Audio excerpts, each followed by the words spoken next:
The community's disparate property and ignorance have often been exploited by certain groups in such a way for the pursuit of their own political and economic interests. That is indeed terrible. It is this unfortunate condition that is alleged to have given birth to radical Muslim groups.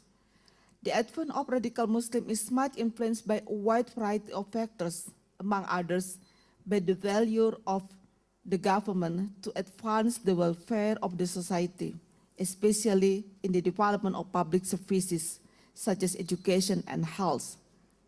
In the mind of these radical groups, the best and most appropriate solution to step away from the prevailing problem is to bring an Islamic State into reality. Establishing an Islamic State is considered by them to be the only and the most appropriate solution which can bring the nation towards a better situation. So the very popular slogan of this radical Muslim is Islam is a solution. Islam is the answer, like that. A number of conflicts related to religion and acts of violence prevailing in Indonesia are in a sense not theological in nature, rather they are economic and political in character. To state things firmly, those conflicts are the reflection of widespread discontent and negative reactions demonstrated by the members of lower strata of society towards social division and economic political marginalization looming large ahead of them. From a religious perspective, this condition is right. Why? Are not the biggest enemies of religion injustice, exemplified in the form of poverty, backwardness, ignorance, and narrow-mindedness.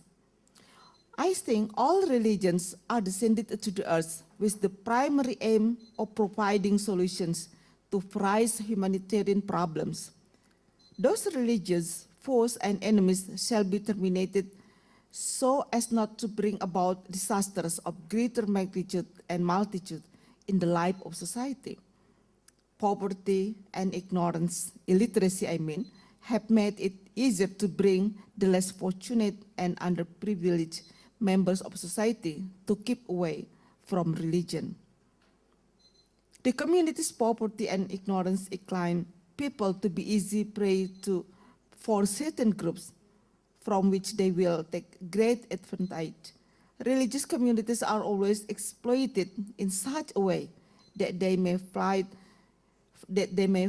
with any other, and interreligious conflicts will arise accordingly. Now, what is the role of Islamic and Christian organizations in overcoming prejudice?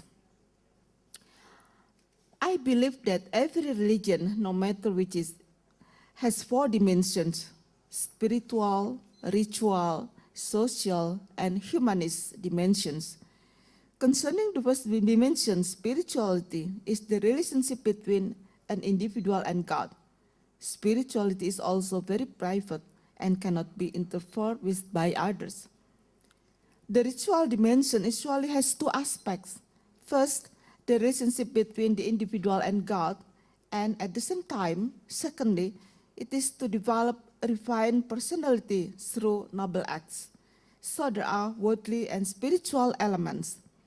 Regarding the social dimension, every religion consists of the same subject matter, but differs in the strategy and form used in promoting this subject matter.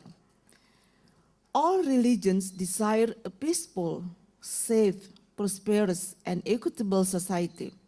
It is only the strategy to achieve this prosperity which is different.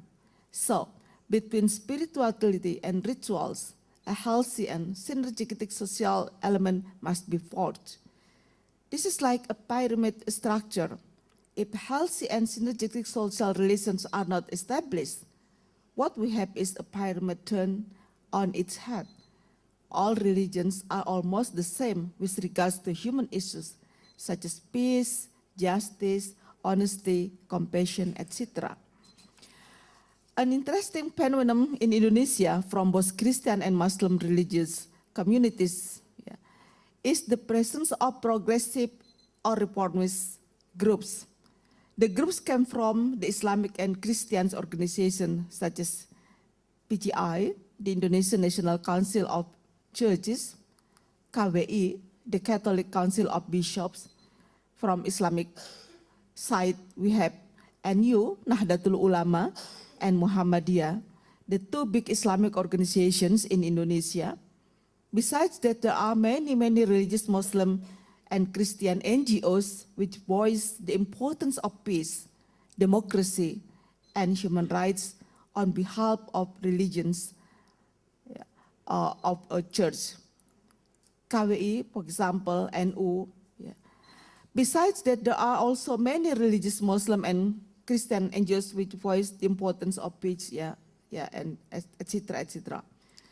The most prestigious things that progressive Muslims and Christians have done is the effort of reinterpreting religious teachings, despite the fact that the attempts of these groups have often received much opposition and resistance from radical groups or the groups who maintain the conservative religious values that very often make no accommodation to the reality of plurality and modernity in Indonesia.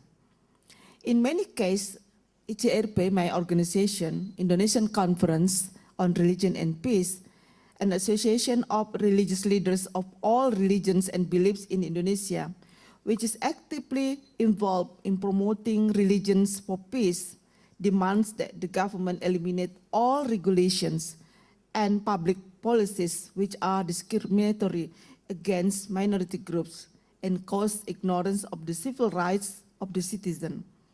Christians and Muslim prominent figures in our organization always promote observance of civil rights for all citizens and observance of human rights without taking account of religion, ethnicity, nationality, or gender differences.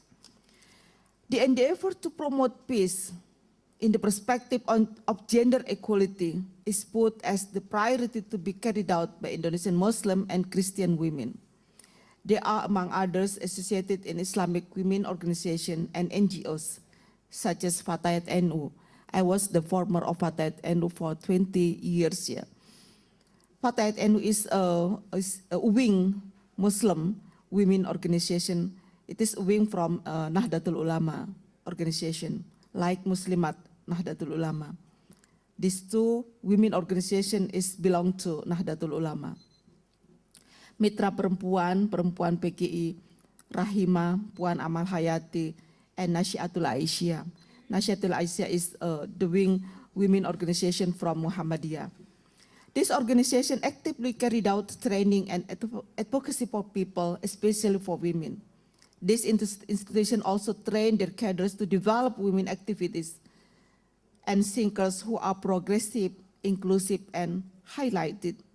There are also numerous Christians and Muslims women activists and intellectuals who are actively voicing democracy and gender equality in the bureaucratic state institution and parliaments. How to promote interfaith dialogue? In my experience, promoting interfaith dialogue must begin from the principle of acceptance of others. For me, this principle of acceptance of others is very important in promoting interfaith dialogue and must be instilled in society regardless of religion, ethnicity, and race. Because of that, several steps need to be taken among others. First, to reinterpret the religious teaching. This is very important, which are incompatible with the principles of humanity. Worship is no longer understood as praising God, but rather as having a profound concern for humanity's problems. Here, as much as possible, religion is used as a locomotive to free human beings from tyranny and from all forms of discriminations, exploitation, and oppression.